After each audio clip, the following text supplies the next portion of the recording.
Fl-isem tal-Missier u tal-Iben u tal-Ispirtu Santu, il-grazzja ta' Siedina Ġesu Kristu tkun magħkom il-koll.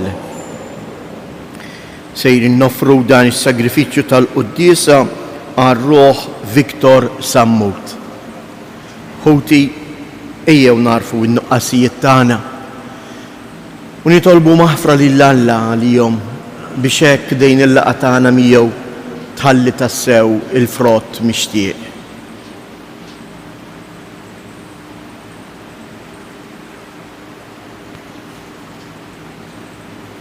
Mulej ħniena, Kristu ħniena, mulej ħniena.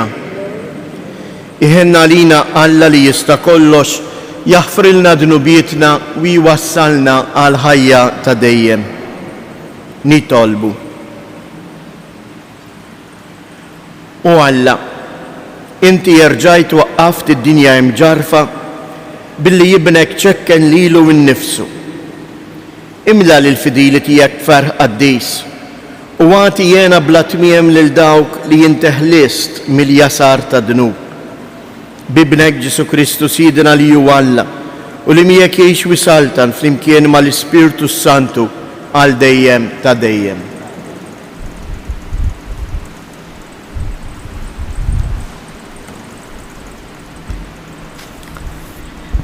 Għarim il-ktib tal-Ġenesi. F'dak iż-żmien Ġakob qam bil-lejl u qabad in-nisa tiegħu, iż-żewġ qaddejja tiegħu u l-11 ulidu u qasam il-mogħdija ta' Ġabbok. Qabadhom u għaddihom ix-xmara b'kull ma kellu. Imbagħad Ġakob baqa' waħdu u ġie raġel u baqa' jissara miegħu sa ma beda jisbaħ. U meta ra li ma setax għalih, meslu l-aksa ta' koxtu. U l-aksa ta' koxt Ġakob tfekket u jissara miegħu. Imbagħad qallu, ħallini mmur għax qiegħed jisbaħ, u Ġakob wieġbu, ma nħallikx jekk ma tberiknix, u dan staqsih, inti x'ismek? Ġakob wieġbu, u dan qallu, ma jkunx aktar jismek Ġakob, iżda Iżrael, għax int issarajt ma' Alla u mal-bnedmin u rbaħt. Staqsih Ġakob u qal, ejdli x'ismek, u wieġbu, għaliex tistaqsini ismi, u birku hemmhekk. Għalhekk Ġakob sejjaħ dak il-post Penuel għax qal, rajt lil Alla wiċċ imbuċ u ħajti ħelsita. U x-xemx kienet telet meta għadda minn Penuel itsappab fuq koxtu. Għalhekk sallum uliet Iżrael ma jiklux in-nerv tal-koxxa li hemm fl-aksa tal-koxxa, għax Alla qabad lil Ġakob mill-erq tal-aksa ta' koxtu. Il-kelma tal-mulej. Jien fil-ħaq għad nara l-wiċċek mulej. Jien fil-ħaq għad nara l-wiċċek mulej. Isma' mulej il-kawża ġusta tiegħi, il-qajlajta tiegħi, għati widen għat-talb tiegħi bla erq huma xuftejja. Jien fil-ħaq għad nara l-wiċċek mulej. Min għandek toħroġ il-ġustizzja għalija, għajnejk jaraw is-sewwa. Jekk qalbi tiflili, jekk bil-lejl iżżurni, jekk int iġġarrabni ma ssib ebda erq fija. Jien fil-ħaq għad nara l-wiċċek mulej. Insejjaħlek għax int tweġibni u Alla, ressaq widintek lejja isma' kliemi, uri t-tieba tiegħek tal-għaġeb, int li teħles mill-edewwa lil min jittama fil-leminija tiegħek. Jien fil-ħaq għad nara l-wiċċek mulej. Bħal ħabba ta' għajn ħaresni, għaddel ta' ġwenħajt kenninni, imma jien fil-ħaq għad nara l-wiċċek meta nqum nitenna bid-dera tiegħek. Jien fil-ħaq għad nara l-wiċċek mulej. Alleluja, alleluja, alleluja. Jiena r-rajt tajjeb jgħid il-mulej, jiena nara fin-naċ tiegħi u n-naċ tiegħi jarfu lili. Alleluja.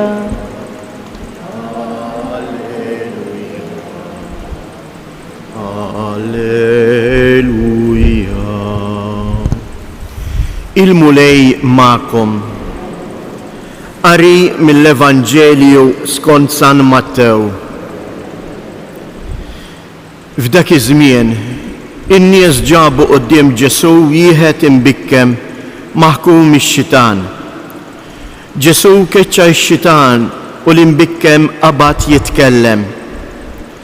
In-nies staġbu u bdew jgħidu: ħaġa bħal din qatt ma deret f'Iżrael.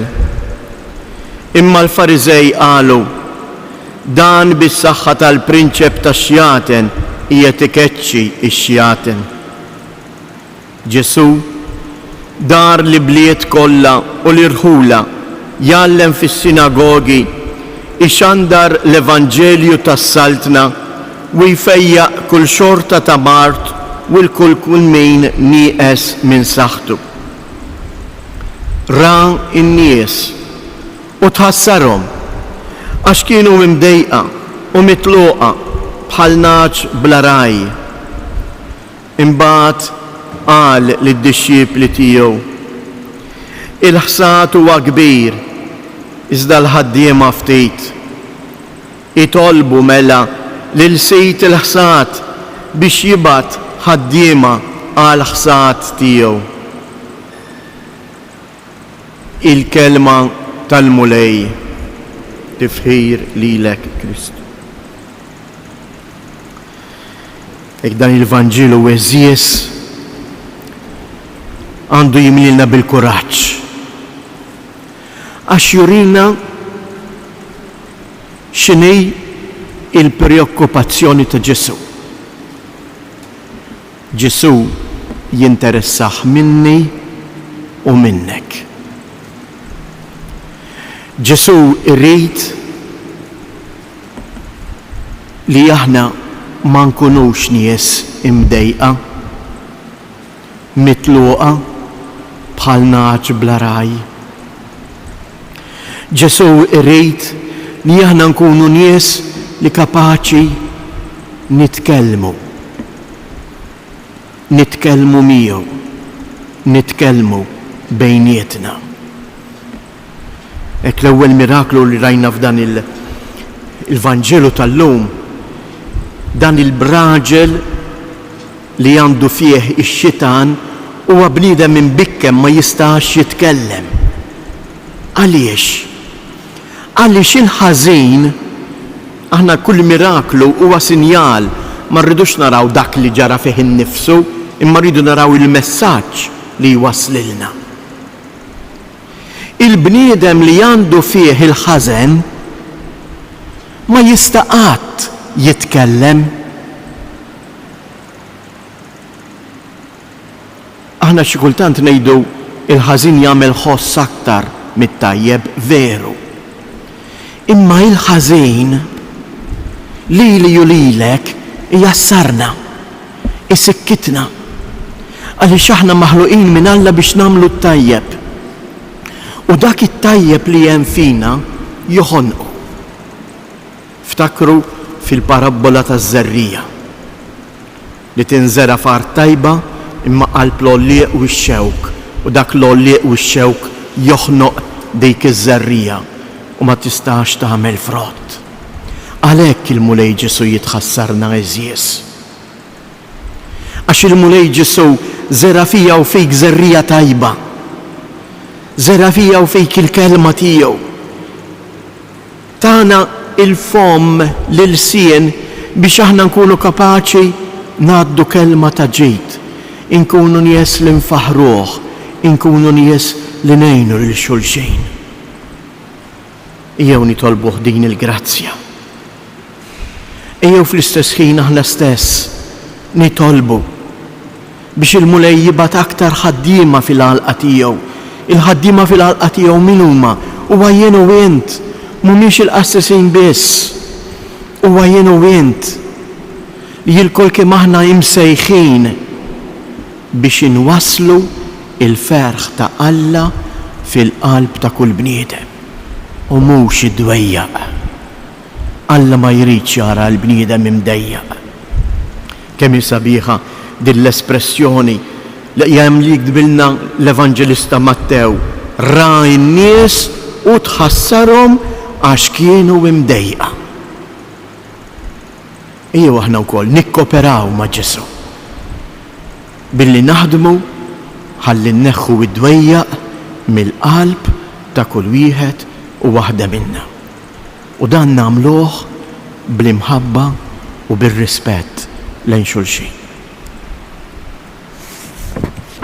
Imqawwijin mill-kelma tal-mulej Ġesu u li jaf dak kollu li għandna bżonn, ejjew nresqulu it-talbiet tagħna.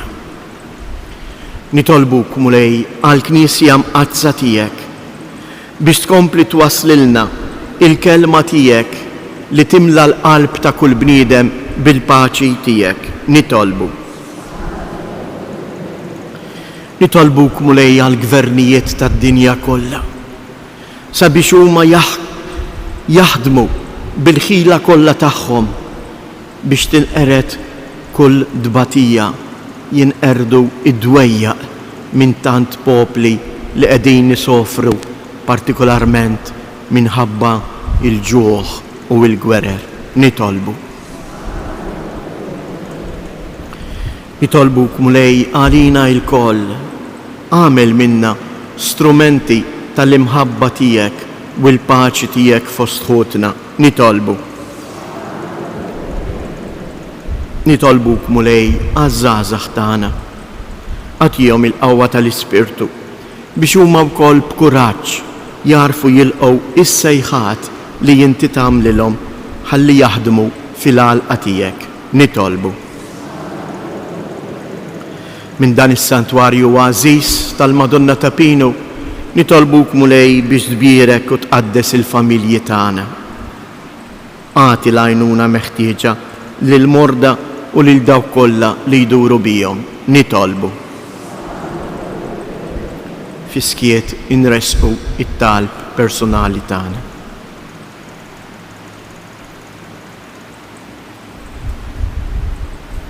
Il-qamissier għaddejs dawn it-talbiet li aħna qegħdin inresqulek u għatina l-Ispirtu Qaddis tiegħek ħalli jimla l-qalb ta' kull wieħed u waħda minna bil-paċi tiegħek. Int li tgħix wis-saltan għal dejjem ta' dejjem.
Nitolbuħuti biex dan is-sagrifiċċju tiegħi u tagħkom ikun joġob lill-Alla l-Missier li jisra kollox.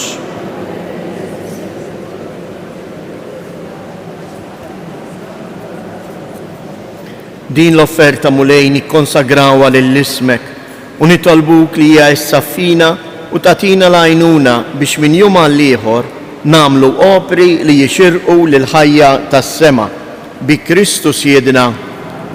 Il-mulej ma'kom, nerfu lubna il-fuq, nizzuħajr lil-mulej Alla tagħna.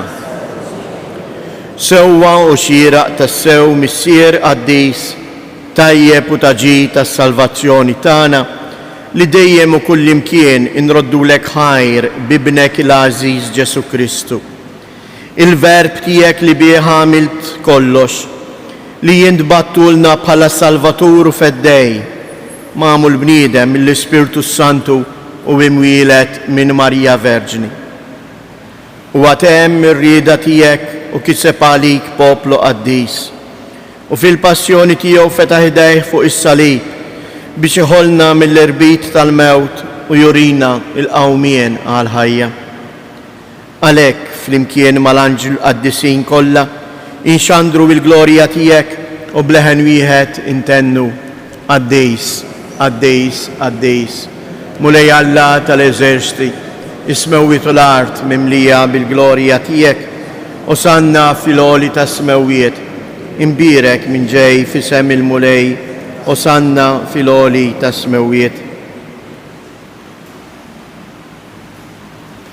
Għaddejs ta' sewwint mulej, inti lajn ta' kull qdusija. Għaddis għalek nitolbuk dawn l-offerti bil-barka tal-Ispirtu tiegħek biex isiru għalina il-ġisem u id-dem ta' Sidna Ġesu Kristu, li meta kien se jingħata biex mir-rajħ ibati ħa il-ħobs, raddi l-ħajr, qasam, tar id-dixxiepli tiegħu u qal: ħudu u kulu il-koll minn dan, għax dan huwa ġismi li jingħata għalikom.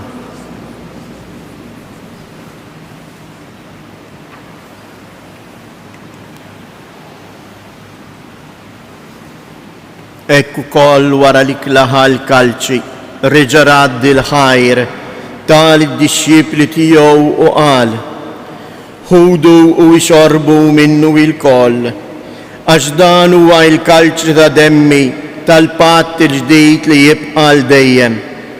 Id-dem li jixxerret għalikom u għall-bnedmin kollha għal maħfra ta' dnubiet. Għamlu dan b'tifkira tiegħi.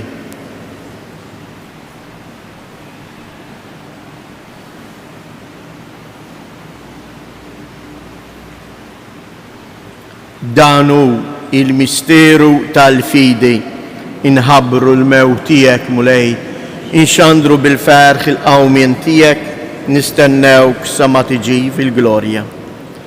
Għalhekk aħna u nagħmlu dan tifkira tal-mewt u l-qawmien ta' Sidna Ġesu Kristu, nofrulek mulej il-ħobs tal-ħajja u l-kalċi tas-salvazzjoni, u inroddulek ħajr għaliex oġbok tilqana hawn quddiemek biex naqduk.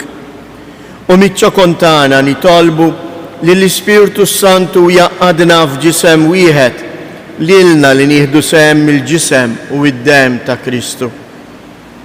Ftakar mulej fil-Knisja tiegħek imxerda mad-dinja kollha u ittaqa' fl-imħabba flimkien mal-Papa Franġisku, mal-Isqof tagħna Anton, l-isqfijiet u l-ministri tiegħek kollha. Ftakar ukoll fħutna li raqdu bit-tama tal-qawmien. Ftakar fil-mejtin kollha, daħħalhom quddiemek fid-dawl tas-sebħ tiegħek. Ħenna lina l-koll nitolbuk, għati lilna wkoll il-wirt tal-ħajja ta' dejjem flimkien mal-Verġni mqazza Alla Marija, ma' żewġa San Giuseppe, l-Appostli u l-Qaddisin kollha li jgħixu fil-ħbiberija tiegħek sa mill-bidu tad-dinja. Għamel li magħhom infaħruk u nsebħuk b'Ġesu Kristu ibnek. Bi Kristu, ma' Kristu u fi Kristu jingħata lilek Alla Missier li tista' kollox flimkien mal-Ispirtu Santu kull ġieħ u glorja għal dejjem ta' dejjem. Ejjew nitolbu kif għallimna u ridna nagħmlu li bentalla għas-salvazzjoni tagħna. Missierna li jintej fis-smewwiet, jitqaddes ismek, tiġi saltnatek, ikun li tritjent kif is-sema hekk fl-art. Ħobżna ta' kuljum matina llum, jaħfrilna dnubietna bħalma naħfru lil min ħati għalina u la ddaħħalniex fit-tiġrib, iżda eħlisna mid-deni. Eħlisna nitolbuk mulej minn kull deni.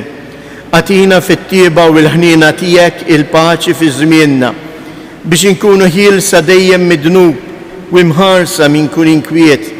Aħna u nistennew u nittamaw ilena u l-miġja tas-Salvatur tagħna Ġesu Kristu. Mulej Ġesu Kristu, li jgħid lill-Apostli tiegħek inħallilkom is-sliem nagħtikom is-sliem tiegħi, la tħares lejn dnubietna, iżda ħares lejn il-fidi tal-Knisja tiegħek. Għatija isliem u laqda li jent trid fija, int li tgħix wis-saltan għal dejjem ta' dejjem. Il-paċi tal-mulej tkun dejjem magħkom. Għatu l-paċi lil xulxin.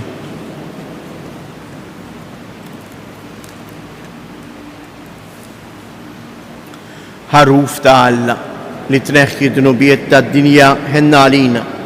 Ħaruf ta' Alla li tneħħi dnubiet tad-dinja ħenna għalina.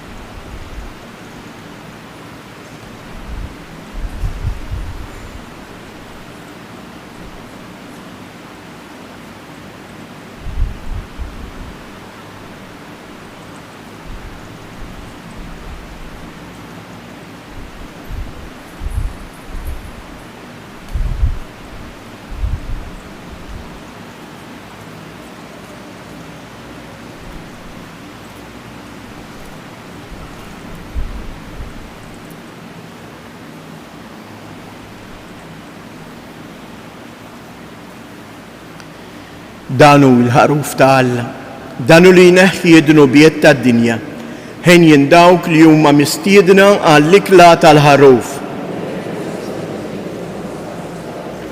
Iżda jitkellmu waħda, ruħi tkun. Il-ġisem ta' Kristu.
Go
nitolbu.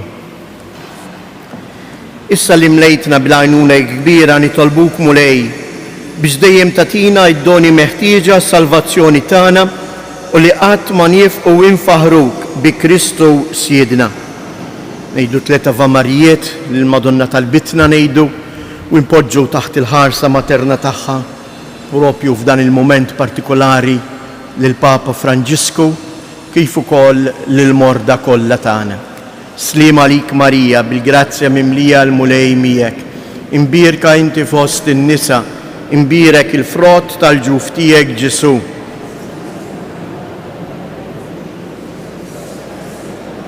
Slima lik Marija, bil-grazzja mimlija l-mulej miegħek, imbierka inti fost in-nisa, imbierek il-frott tal-ġuf tiegħek Ġesu.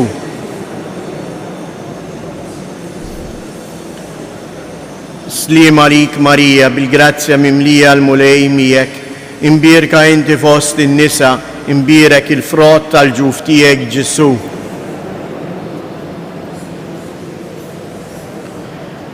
Madonna ta' Pinu, Sultana tal-familja, ħarstek fuqna dejjem żomm.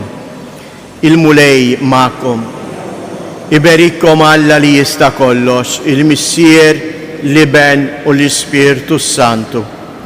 Morru u għejxu fil-paċi ta' Kristu.